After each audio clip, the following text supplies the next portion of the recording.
Assalamualaikum warahmatullahi wabarakatuh. Selamat pagi, selamat malam, salam sejahtera untuk kita semua. Baik, pada kesempatan kali ini kita dari kelompok 13 kelas E akan mempresentasikan hasil paper review kami terkait dengan tugas mata kuliah Manajemen Teknologi Inovasi dengan dosen pengampu Bapak Dr. Insinyur Tatang Ataufik, MSc IPU, kemudian Dr. Insinyur Ninik Fajar Puspita, Magister Engineering. Untuk paper yang akan kita review berjudul Business Model Innovation, An Integrative Conceptual Framework yang diterbitkan dalam Journal of Business pada tahun 2017, volume 5 nomor 1, halaman 14 sampai dengan 34. Untuk penulis paper ini, yang pertama adalah Ben W. Wirtz dan yang kedua adalah Peter Deiser.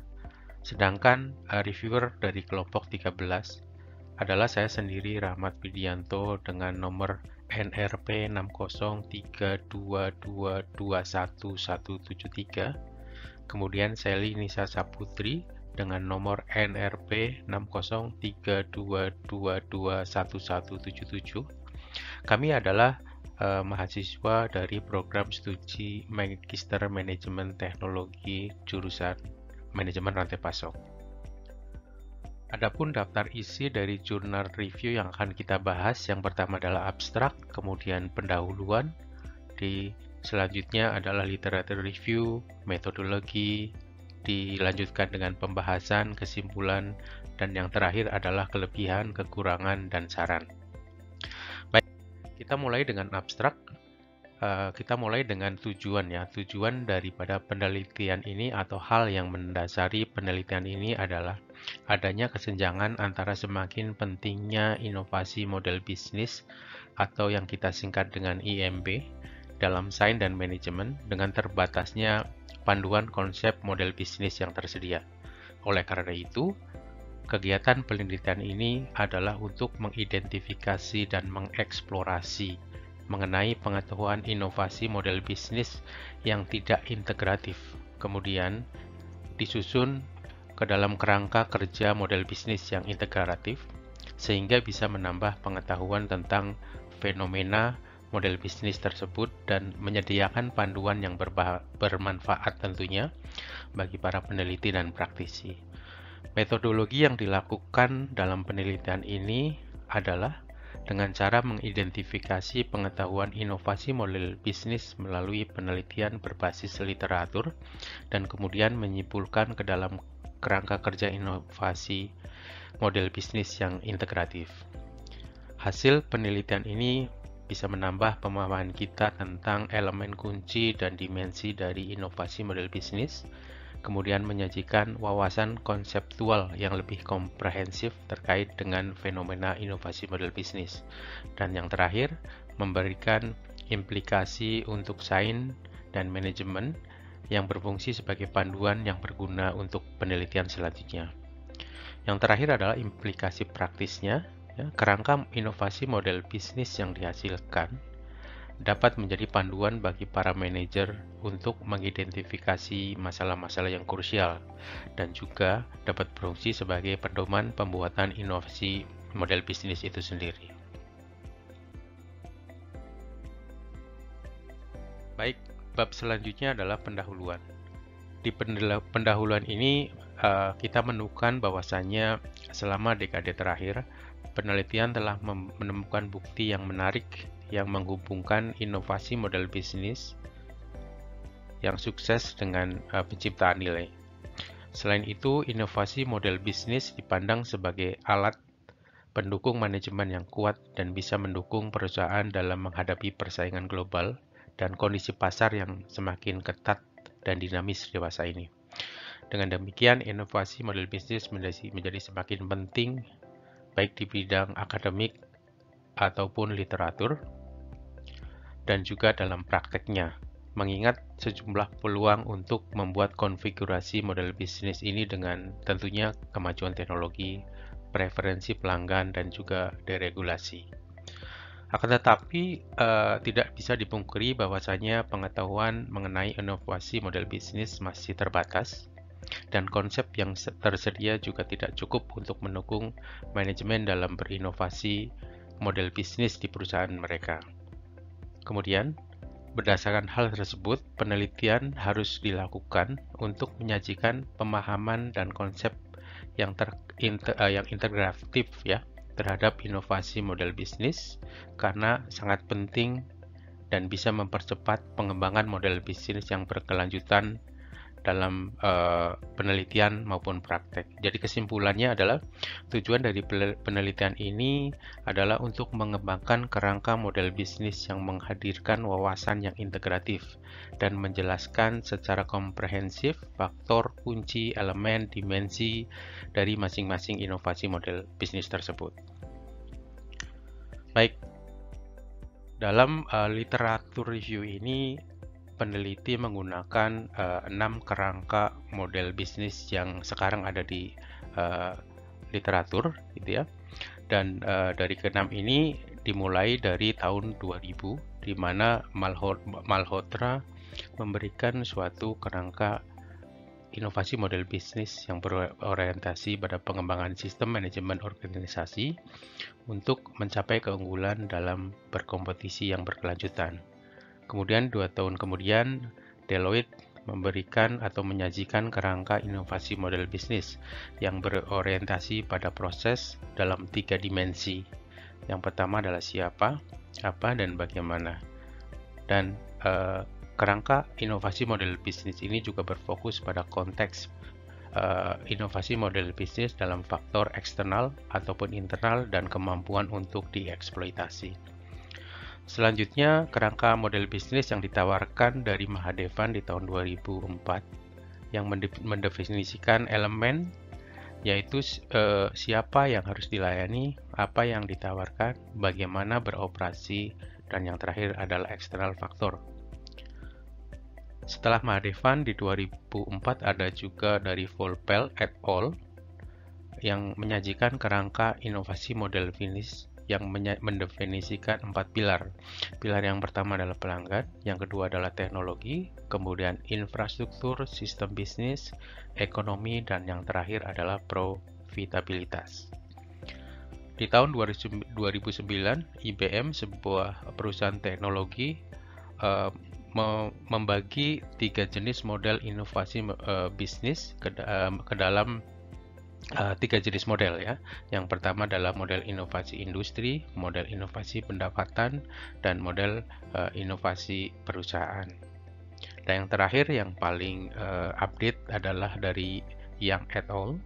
Ini pada tahun 2014 yang secara khusus mempertimbangkan jenis pasar ya, kemudian alat inovasi perusahaan. Dan dengan ini Yang et al. Juga menggunakan kembali apa yang sudah dipakai oleh Deloitte pada tahun 2002, yaitu menggunakan konsep siapa, apa, dan bagaimana sebuah konsep inovasi model bisnis. Ya, selanjutnya yang kita bahas adalah metodologi. Dalam metodologi ini, peneliti menggunakan studi berbasis literatur.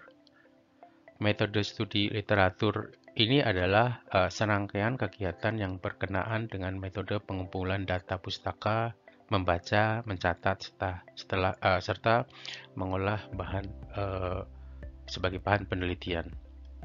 Kemudian untuk mengidentifikasi kerangka kerja inovasi model bisnis yang relevan, peneliti melakukan pencarian abstrak di EBS Cohost menggunakan 3 database akademik terkemuka. Yang pertama pencarian akademik, kemudian sumber bisnis, dan EcoLead dengan teks lengkap. Langkah yang pertama adalah mencari publikasi yang berhubungan dengan inovasi model bisnis untuk membuat sebuah literatur dasar yang tepat dengan menggunakan kata kunci inovasi model bisnis, model bisnis evolusi, pengembangan model bisnis, bisnis dinamika model, dan penemuan kembali model bisnis. Pada tahap pertama, setelah pencarian didapatkan 29 artikel hasil 219 artikel hasil pencarian. Kemudian setelah memilah studi yang tidak sesuai didapatkan 179.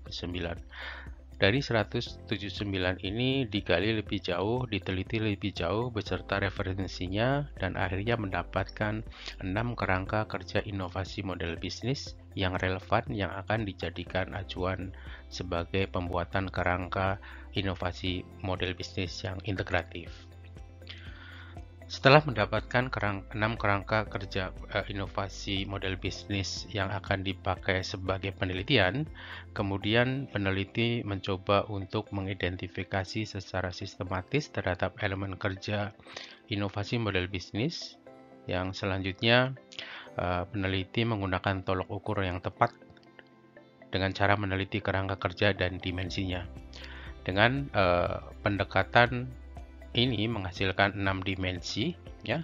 Yang pertama adalah inovasi model bisnis makro environment atau lingkungan, kemudian inovasi model bisnis mikro organisasional atau organisasi, kemudian selanjutnya yang ketiga adalah BMI elemen pusat, yang keempat BMI alat dan teknik, yang kelima adalah BMI Knowledge Management atau pengetahuan manajemen. Yang terakhir adalah BMI Outcome hasil. Seperti itu.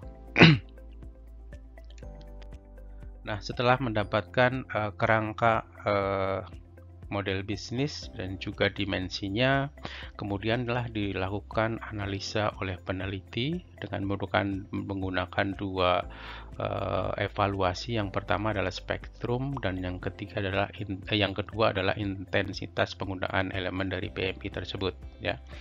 Untuk spektrum elemen IBM yang dipakai itu untuk mengukur evaluasi kualitatif dari kerangka model bisnis. Sementara untuk intensitas penggunaan BMI elemen itu untuk mengukur seberapa sering dimensi-dimensi ini digunakan dalam prakteknya, seperti itu, ya. Nah, kita mulai dengan Malhotra, di mana di Malhotra untuk BMI macro environment itu ada radikal, tidak berkesinambungan dan juga perubahan. Dan elemen yang ada di organisasi BMI mikroorganisasi ini ada kebutuhan perusahaan akan pengetahuan yang baru dan pembaruan pengetahuan. Malhotra tidak ada elemen mengenai BMI core element dan juga BMI tool and technique. Untuk BMI Knowledge Management Element ada dua di sini, model proses informasi dan model sense making, ya. Dan di outcome-nya sendiri ada dua, penciptaan pengetahuan dan pembaharuan pengetahuan. Untuk spektrum evaluasi kualitatifnya rendah untuk Malhotra 2000. Kemudian dari Deloitte untuk BMI macro environment-nya ada faktor eksternal, kemudian BMI mikro organisasionalnya ada kemampuan internal, sedangkan BMI untuk core elemennya ada 3 dimensi, yaitu siapa, apa, dan bagaimana. BMI toolnya tidak ada dan BMI knowledge-nya juga. Kemudian untuk BMI outcome atau impact elemennya ada nilai pemegang saham yang tinggi, keunggulan inovator, kelemahan petahana, gitu, ya. Dan untuk spektrum dari BMI sendirinya adalah sedang. Next adalah Mahadevan di 2004, di BMI makro environment-nya ada teknologi, undang-undang, dan juga ekonomi. Untuk BMI organizational elemennya itu ada perubahan kebutuhan konsumen, persaingan, masalah perusahaan, gitu, ya. Kemudian di BMI core element ada target konsumen, itu tentang siapa, nilai proporsionalnya itu masuk ke kategorinya apa, dan nilai yang dihasilkan itu bagaimana. Untuk BMI tool, teknik, dan BMI knowledge manajemennya kosong. Sedangkan untuk outcome-nya ada dimensi keberlanjutan. Evaluasi kualitatif spektrum BMI dari Mahadevan adalah tinggi. Kemudian selanjutnya adalah Vulpel et al. Ya. Dimensi BMI environment-nya berpedoman pada kekuatan arah dan dampak teknologi. Kemudian BMI micro-organizational-nya ada perubahan perilaku konsumen, proposisi nilai pelanggan, sensing menata ulang potensi sistem nilai yang berpengaruh, kemudian sensing kelayakan dan profitabilitas. Untuk BMI core elemennya ada konsumen, teknologi, sistem infrastruktur bisnis, dan keuntungan. BMI tool, equipment, dan BMI knowledge managementnya kosong. Kemudian untuk BMI outcome-nya ada keunggulan dalam berkompetisi. Sedangkan overall evaluasi kualitatif dari spektrum BMI elemennya adalah sedang. Selanjutnya IBM. Di IBM ini tidak ada BMI environment dan juga organisasional. Untuk core bisnis, core elemennya ada inovatif model industri, inovasi model pendapatan, inovasi model perusahaan, dan BMI outcome-nya ada financial, hasil finansial yang bagus. Untuk spektrum BMI-nya adalah rendah. Kemudian yang terakhir adalah yang et al, di mana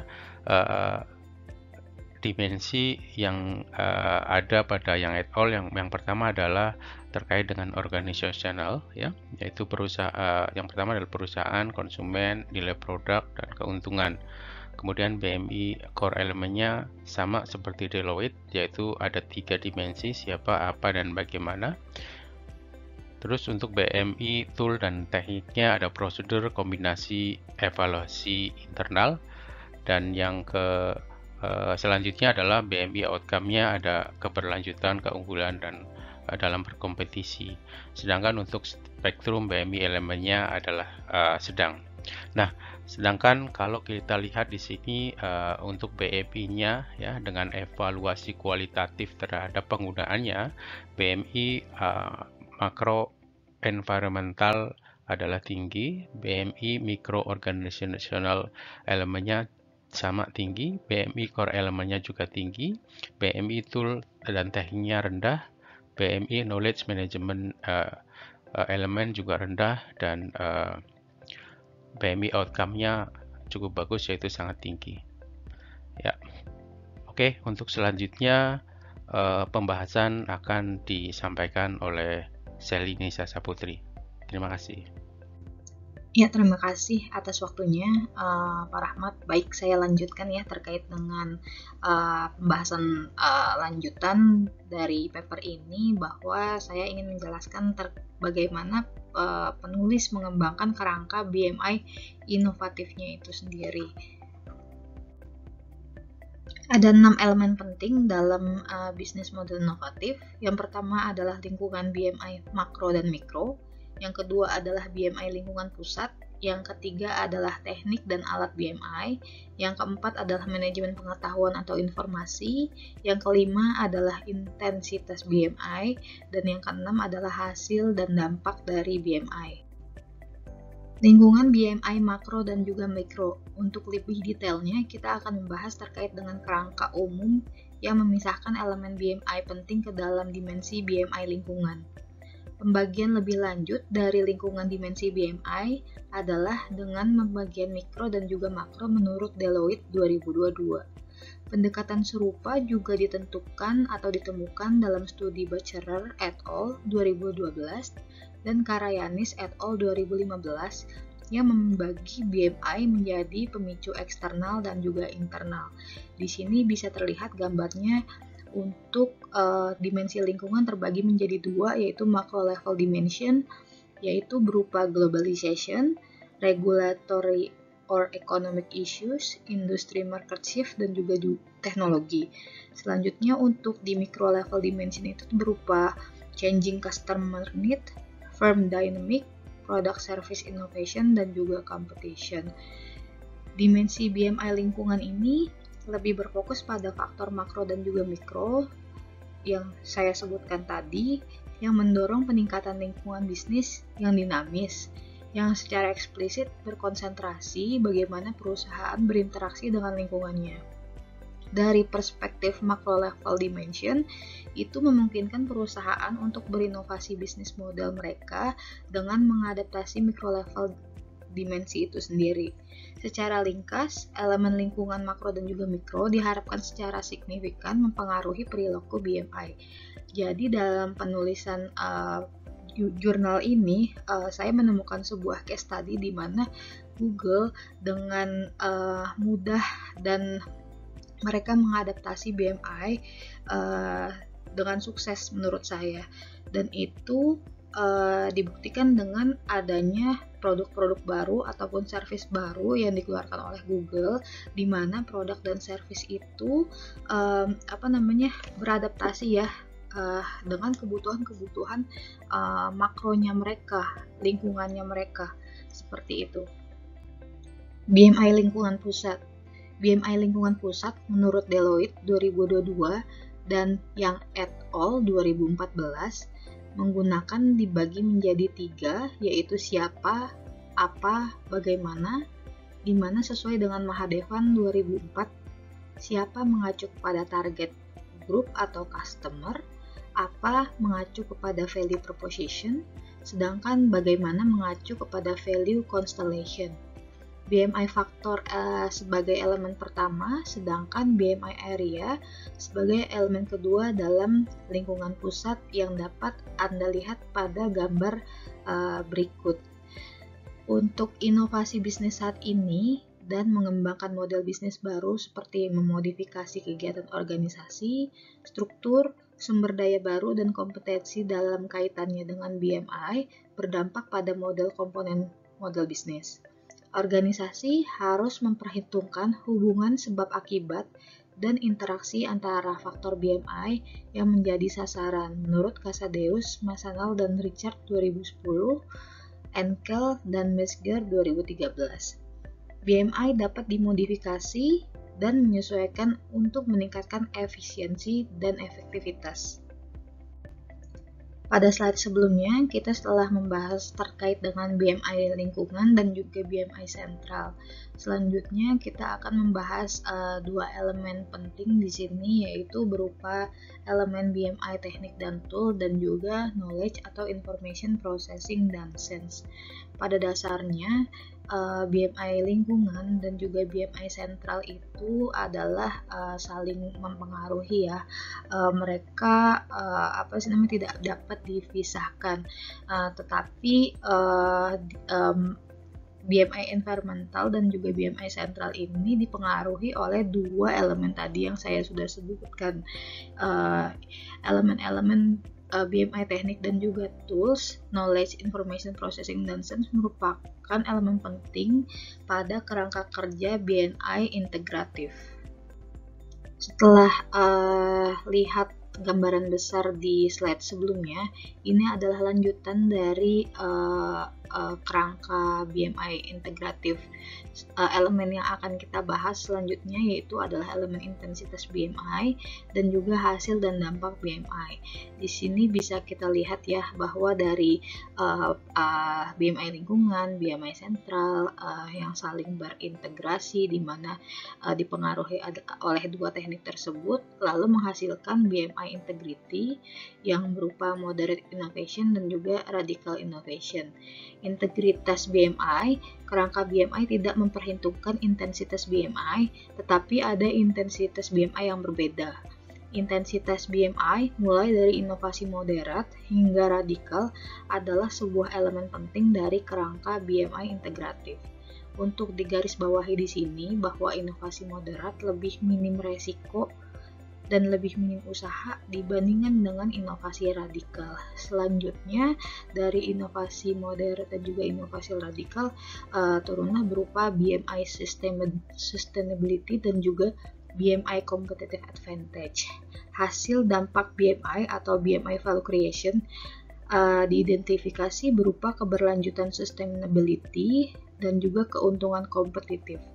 Tingkat keberlanjutan sustainability berhubungan erat dengan keuntungan kompetitif. BMI yang sukses didapat dari keuntungan kompetitif itu sendiri, dan ini adalah bagian dari elemen kerangka BMI integratif.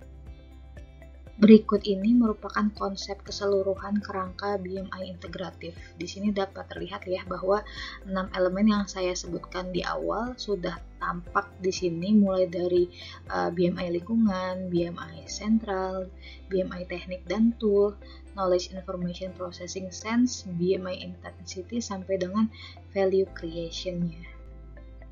Oke, dalam kesimpulannya, paper ini pada dasarnya adalah pembahasan terkait dengan kesenjangan antara pentingnya bisnis model inovatif dalam literatur dan juga manajemen. Jadi kami sudah point out untuk poin-poin di pembahasan kali ini sangat berguna. Yang pertama adalah satu, meningkatkan pemahaman terkait dengan elemen kunci dan dimensi BMI. Yang kedua, konsep lebih lanjut dalam fenomena BMI. Yang ketiga, memberikan implikasi untuk sains dan juga manajemen. 4. Memberikan panduan yang bermanfaat untuk peneliti ke depannya. 5. Pentingnya integrasi dari teknik dan alat BMI dan pengetahuan atau informasi di mana dua elemen ini menghubungkan BMI pusat dan juga BMI lingkungan. Yang kelima, kombinasi BMI keberlanjutan, sustainability, dan BMI keuntungan kompetitif, competitive advantage, dapat mencapai target keseluruhan dari nilai BMI atau BMI value creation. Selanjutnya yang terakhir adalah framework BMI dapat membantu manajemen untuk mengetahui mana yang kritikal dan juga penting. Slide terakhir dari kami akan membahas terkait dengan kekurangan, kelebihan, dan juga saran pada jurnal ini. Kami akan mulai terlebih dahulu terkait dengan kelebihan. Menurut kami, kelebihan jurnal ini memiliki sudut pandang atau resource yang cukup banyak sehingga bisa menjadi dasar dalam membangun kerangka BMI integratif. Penulis juga sangat terstruktur dan lengkap, sehingga dapat menemukan key point dalam merumuskan pengembangan bisnis model inovatif, sehingga sangat berguna bagi para pembaca, manajer, atau eksekutif. Kekurangannya, jurnal terlalu rumit untuk sebagian pembaca, sehingga pembaca harus membaca berulang untuk dapat memahami isi jurnal. Kerangka kerja integratif ini juga hanya berupa saran dan belum terimplementasi dan tervalidasi.